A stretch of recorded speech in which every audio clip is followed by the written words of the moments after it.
आप प्रवेश कर रहे हैं CNBC आवाज और इबेक्स कैश के शानदार स्टूडियो में। नमस्कार, मैं हूं मनीषा गुप्ता और रूस यूक्रेन में जंग से इक्विटी मार्केट के साथ साथ कमोडिटी बाजार में भी भारी उथल पुथल मचा है। ज्यादातर नॉन एग्री कमोडिटीज में जोरदार तेजी है। कच्चा तेल तो उबल ही रहा है, लेकिन साथ में सोने चांदी में भी यहां पर हमने मल्टी मंथ हाइज बनते हुए देखे। कई बेस मेटल्स यहां पर मल्टी ईयर हाइज तो ऑल टाइम हाइज भी छूते हुए नजर आए हैं। लेकिन क्या कमोडिटीज में निवेश के लिए यह सही समय है? हम आपके लिए लेकर आए हैं special show commodities war time strategies. इस खास शो में हमारे साथ जुड़े हैं आनंद राठी के नवीन माथुर, कोटक सिक्योरिटीज के सुनील कटके और निर्मल बैंक के कुणाल शाह। सभी का कार्यक्रम में स्वागत है। कच्चे तेल से यहां पर शुरुआत करना चाहेंगे, क्योंकि जिस तरह की तेजी हमने इस हफ्ते में आते हुए देखी है, कई लंबे समय के बाद उस तरह की बढ़त है। 7 साल के हाइज पर प्राइसेस तो हैं ही, लेकिन ना सिर्फ हमने $100 का स्तर यहां पर टूटते हुए देखा, 105 के हाइज भी बनते हुए नजर आए हैं। दिन ब दिन यहां पर 3, 4, 5% की मूवमेंट देखने को मिली है। कैसे देखते हैं आप इसे सुनील, और अब यहां से इन स्तरों से क्या राय होगी अगले हफ्ते के लिए, अगले 10 दिन के लिए? निवेशक कैसे देखें इन भावों को? जी, गुड इवनिंग मनीषा। मुझे लगता है जो यूक्रेन और रशिया का जो वॉर लाइक सिचुएशन है, जो रिटेलिएशन जो एक्सपेक्ट कर रहा था रशिया यूक्रेन की तरफ से, वो कहीं ना कहीं अभी सॉफ्ट होते हुए नजर आ रहा है। अभी यूक्रेन बातचीत करने के लिए तैयार हो रहा है। वो बोल रहा है कि हम नेगोशिएशन के लिए तैयार हैं। तो उसके वजह से थोड़ा बहुत आज सेलिंग प्रेशर देखने को मिला है। तकरीबन 300 रुपया क्रूड ऑयल के भाव जो है डोमेस्टिक मार्केट में डाउन है। तकरीबन 7,000 रुपए के लेवल पे एक बैरल का भाव जो है डोमेस्टिक मार्केट में ट्रेड होते हुए नजर आ रहा है। इसमें एक दूसरा एक फैक्टर अभी नजर आ रहा है। अगर रशिया की तरफ से सप्लाई कंसर्न है ग्लोबल लेवल पे, तो कहीं ना कहीं ईरान का भी जो मार्केट में सप्लाई आएगा, उसके वजह से भी प्राइसेस जो है थोड़े बहुत प्रेशर्ड रहेंगे, क्योंकि आने वाले समय में जो मार्केट में टाइटनेस एक्सपेक्ट कर रहे थे सप्लाई फ्रंट पे, वो कहीं ना कहीं ईज होते हुए नजर आएंगे ईरान के आउटपुट बढ़ने से। तो मुझे लगता है आने वाले समय में अगर 10-15 दिन के लिए व्यू देख के चलना है, तो करंट जो रशियन स्टांस है वो अग्रेसिव है। उसके चलते थोड़ा बहुत सपोर्ट जो है क्रूड ऑयल के प्राइसेस को अभी भी आने वाले 7-8 दिन तक देखने को मिल सकता है। तो मेरा व्यू क्रूड ऑयल के लिए थोड़ा बाय ऑन डिप का ही रहेगा शॉर्ट टर्म में। 7,000 का भी लेवल चल रहा है, तो मुझे लगता है कि ये भी एक ठीक ठाक एंट्री लेवल है। 6,800 का एक स्टॉप लॉस है, मतलब 200 रुपए का एक रिस्क रहेगा इसमें। But on the higher side मुझे लगता है एक बार फिर से तकरीबन 7,800 तक का लेवल देखने को मिल सकता है। तो शॉर्ट टर्म में 1 वीक, 10 डेज, 15 डेज के लिए मुझे लगता है कि 700 से 800 रुपए की बढ़त क्रूड ऑयल में अभी भी देखने को मिल सकती है। हो सकता है उसके बाद थोड़ा बहुत प्रॉफिट बुकिंग देखने को मिले, बट करंट लेवल पे मुझे लगता है कि बाय करके चलना चाहिए। 6,800 का स्टॉप लॉस लगा दिया। ऑलराइट, यानी कि 6,800 का स्टॉप लॉस नीचे में लगाना चाहिए और 7,800 तक के लेवल्स यहां पर कच्चे तेल में देखने को मिल पाएंगे। कुणाल, एक काफी इंपॉर्टेंट इंटरेस्टिंग चीज जो हमने बनते हुए पूरे बाजार में देखी है, और कच्चे तेल में तो उसे सुपर बैकवर्डेशन कहा जा रहा है, क्योंकि अभी के जो भाव हैं और अगले 6-7 महीने के जो भाव हैं, उनमें करीबन $7-8-9 का हमने फर्क आता हुआ देखा है। बैकवर्डेशन सभी जगह है, लेकिन सुपर बैकवर्डेशन जो हम कच्चे तेल में देख रहे हैं, उसे आप कैसे रीड कर रहे हैं? जी मनीषा जी, जो आप सुपर बैकवर्डेशन कह रहे हैं, ऐसा सुपर बैकवर्डेशन हमने देखा था जब ऑयल के प्राइसेस $140 हुए थे 2008 में। सो ऐसा ही हुआ था कि far month contracts were trading at $4, $5 discounts than the current month contract. So ये इंडिकेशन है, ये जो टाइटनेस है ऑयल मार्केट में, that is a short term phenomenon because of war, because of so आगे एकदम सिंपल मैथ्स अगर हम यूज करते हैं, और ओपेक की साइड से ही अगर सप्लाई बढ़ रही है 4 लाख बैरल से नेक्स्ट 5 महीने तक, देन आई थिंक मार्केट्स में कोई डेफिसिट रहती नहीं है। दूसरा, अगर यूएस और ईरान की डील होती है तो immediately Iran can produce 1.8 million barrels, और अगर यूएस का प्रोडक्शन भी बढ़ने वाला है बाय 0.8 मिलियन बैरल्स, तो ये मार्केट में कोई आगे जाके तेजी के रीजन नहीं नजर आ रहे हैं। शॉर्ट टर्म में because of war, because of Russia पे सैंक्शन लगेगा, बिकॉज ऑफ जियोपॉलिटिकल कॉन्फ्लिक्ट और भी वाइडन हो जाएगी, ये सब फियर का ऑयल में प्रीमियम बिल्ट हुआ था। और जैसे हमने देखा है थोड़ा बहुत कूल ऑफ हो रहा है जियोपॉलिटिकल मामला, तो ऑटोमेटिकली ऑयल नीचे आ रहा है। सो शॉर्ट टर्म में मुझे तो मैक्सिमम 7,300, 7,400 उसके ऊपर लग ही नहीं रहा है। मुझे लग रहा है कि नेक्स्ट आने वाले 3 महीने में इसके प्राइसेस नीचे आने वाले हैं, और 6 महीने में और भी नीचे आने वाले हैं। यानी कि 7300 7400 पे यहाँ पर बिकवाली है और जैसे हमने देखा भी है कि 104 105 लेवल्स पे भी यहाँ पर बाजार ने इसे शॉर्ट करता हुआ देखा है। नवीन, आपकी रेंज क्या है? अभी तक 7300 7400 7800 तक के भी हाइज बन सकते हैं। आप क्या रेंज पुट आउट कर रहे हैं? Manisha, thank you very much for calling upon. I think एक नीजक रिएक्शन था जो हमने देखा पिछले 3-4 दिनों में क्रूड के भावों में। 105 के स्तर भी देखे हमने, ब्रेंट के और WTI तकरीबन 100-102 डॉलर के आसपास। अगर अब आज देखें तो WTI कॉन्ट्रैक्ट जो है 94 डॉलर्स के आसपास चल रहा है और MCX में जो भाव हैं वो तकरीबन 7000 के आसपास है, 7030 पर बैरल के भाव। I don't see any very strong indication towards bullishness from here onwards. Sell on rise करना चाहिए Manisha.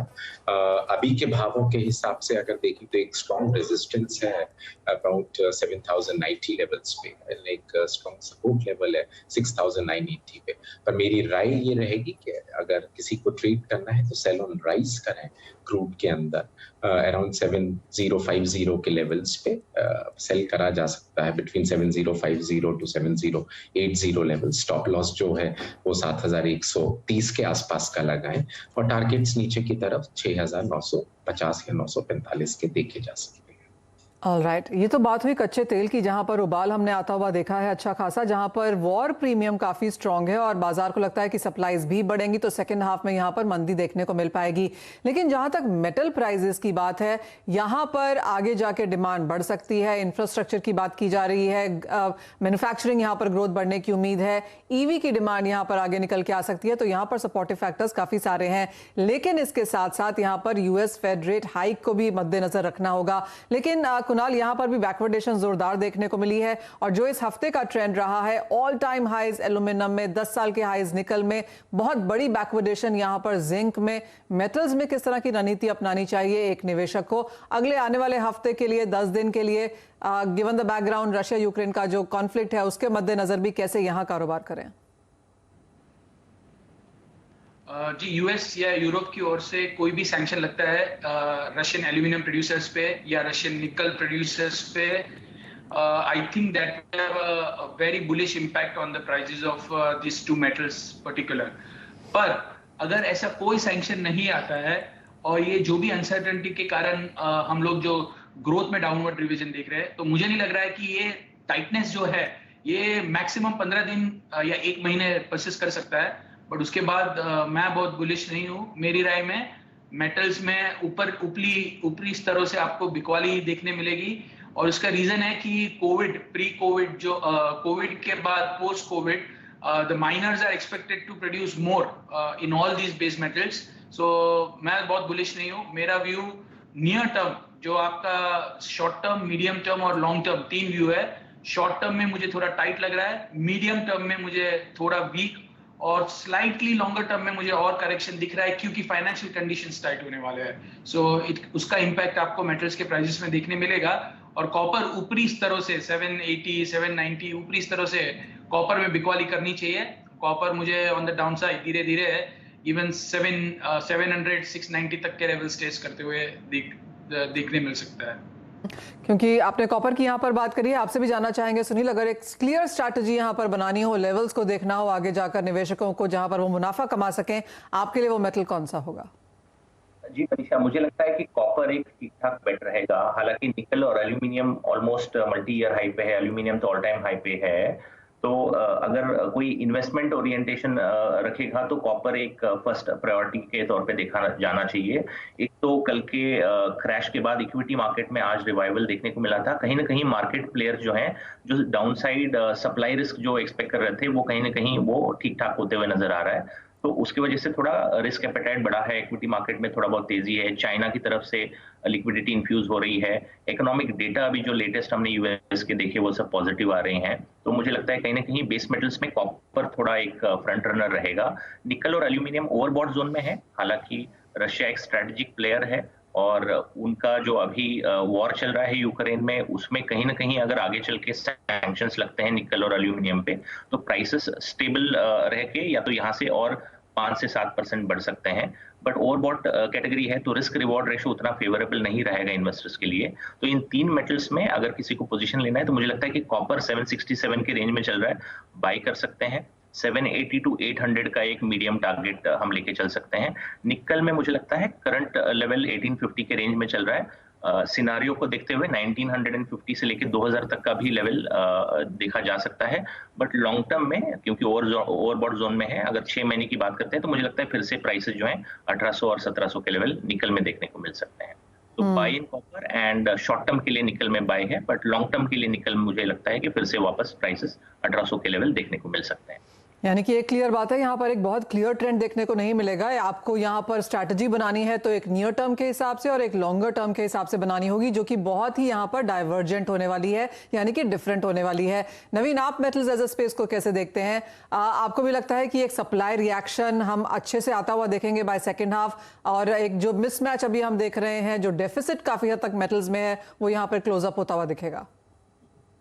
Manisha, if you remember, few months back on the show, a couple of times I have told about nickel and aluminium. तो मतलब कि आज भी वो hot commodities हैं, overbought zone में डेफिनेटली हैं, पर मुझे लगता है कि डेफिसिट जो है वो बरकरार रहेगा। डेफिनेटली इकोनॉमिक सिचुएशन काफी हद तक जियोपॉलिटिकल टेंशंस के ऊपर डिपेंडेंट है। किस तरह से western world and US sanctions लगाता है रशिया पे, जो कि अभी तक इतने हार्श दिखाई नहीं दे रहे हैं। सो ओवरऑल ट्रेंड जो है बेस मेटल्स का वो तो माइल्डली पॉजिटिव है, पर if you really ask me on a long term basis, I would still continue to be betting on nickel because of the electrical vehicle demand. The EV demand would boost, and that's what the reason is that it has touched. It is one of the largest gainers in the base metals pack. अगर आप बात करें 2021 की MCX पे निकल तकरीबन 30% के gain से बंद हुआ, और इस साल तकरीबन 18% अभी तक MCX पे year to date returns मिले हैं। तो मैं bullish हूँ निकल पे, एल्यूमिनियम पे भी, पर out of the two, I would still say that people should look into nickel with a little different positive attitude. And I think if somebody wants to really trade in nickel, the March contract, which is trading at around 1850 or so, can be bought at dips between 1810, 1820 levels, stop loss 1780, and the target on the upside can be seen at around 1890. I'm bullish to an extent of 1900 to 1950 levels. Strong resistance at 1890. Alright, तो वो strategies बना के दी गई हैं आपको experts की तरफ से, शॉर्ट टर्म, मीडियम टर्म और लॉन्ग टर्म के हिसाब से। ऑफ कोर्स जैसे कहा गया है कि अनसर्टनिटी बाजार में बहुत ज़्यादा है, आगे जाके इन्फ्लेशन, मैन्युफैक्चरिंग, सप्लाईज कैसी आती हैं, रेट हाइक की वजह से क्या आता है, कैसे सैंक्शंस लगते हैं, काफ़ी सारी चीज़ें हैं जो बाजार में देखने के लिए हैं। और जैसे सिटी की रिपोर्ट ने भी बयान किया है कि इंस्टीट्यूशंस, रिटेल, कॉर्पोरेट्स की तरफ से जिस तरह की इन्वेस्टमेंट्स इस बार कमोडिटीज़ में आई हैं वो 2007 के बाद सबसे बड़ी हैं। यानी कि सभी को लगता है कि जिस तरह का ये एक रन अप हमने कमोडिटी मार्केट्स में देखा है, उसका फायदा यहां पर काफी लोगों ने उठाया है। ये तो बात हुई यहां पर मेटल्स की और कच्चे तेल की, लेकिन इसी के साथ एक ब्रेक के लिए रुकेंगे। जब लौटेंगे तो बात यहां पर सोने चांदी की करेंगे। पोर्टफोलियो डाइवर्सिफायर के हिसाब से अब सोने ने अपना यहां पर साथ पूरे तरीके से निभाया है। आगे किस तरह के लेवल्स देखने को मिल सकते हैं, कैसे आप निवेश या ट्रेड करें, बताएंगे आपको।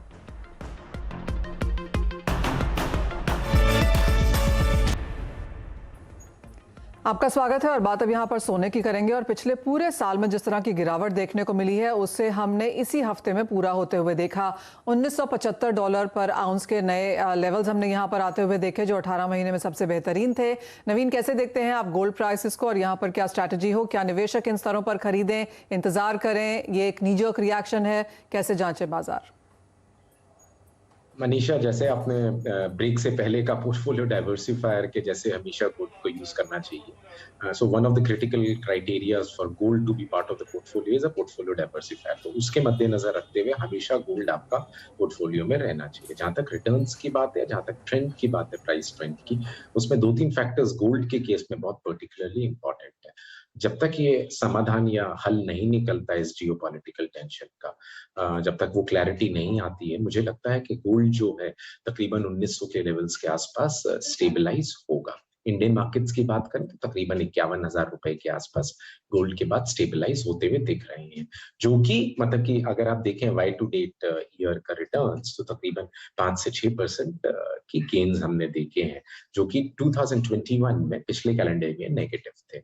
एक इंटरेस्ट रेट्स इंपॉर्टेंट रहेंगे मनीषा, इन्फ्लेशनरी कंसर्न्स क्रूड की वजह से बढ़ते हुए दिखाई दे सकते हैं, जो कि डिलेमा प्रेजेंट कर सकते हैं सेंट्रल बैंकर्स के सामने।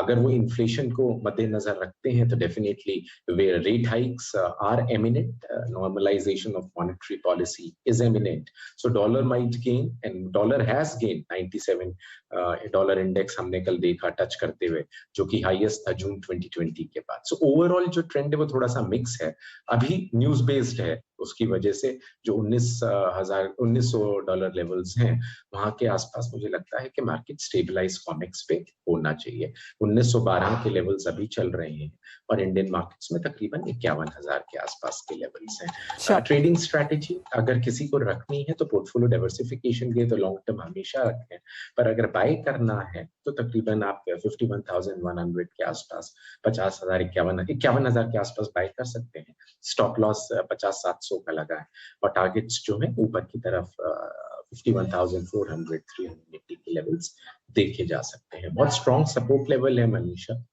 at around 50,980 and resistance at around 51,380। और यानी कि तेजी यहाँ से बरकरार रह सकती है। अगर आपको निवेश करना हो तो सोना उसके लिए काफी बेहतरीन है।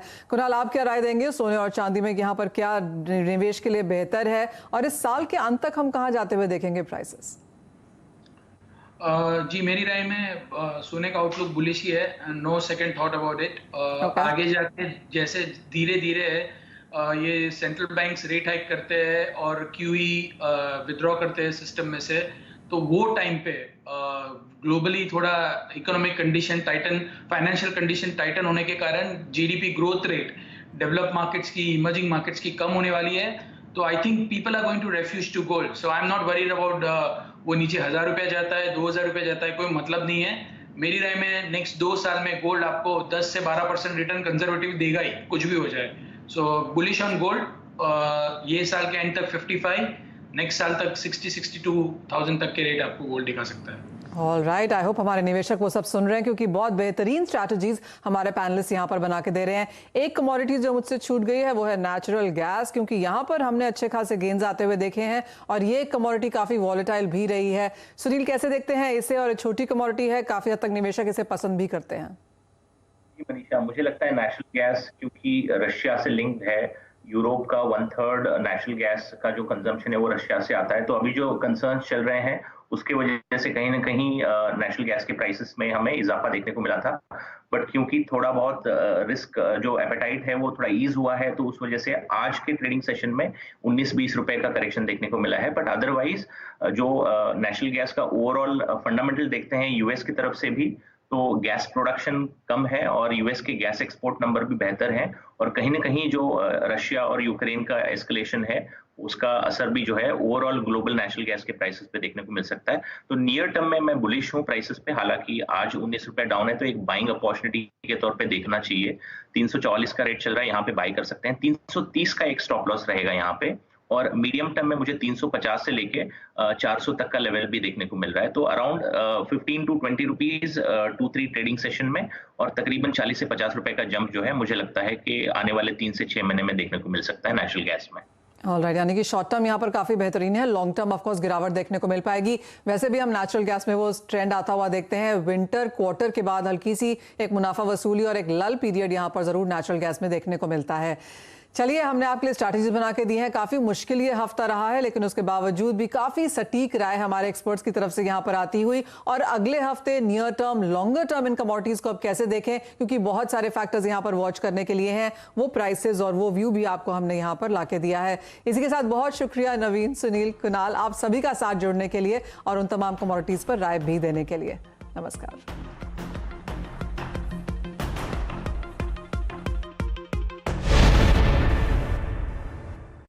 Okay, uncle, no problem.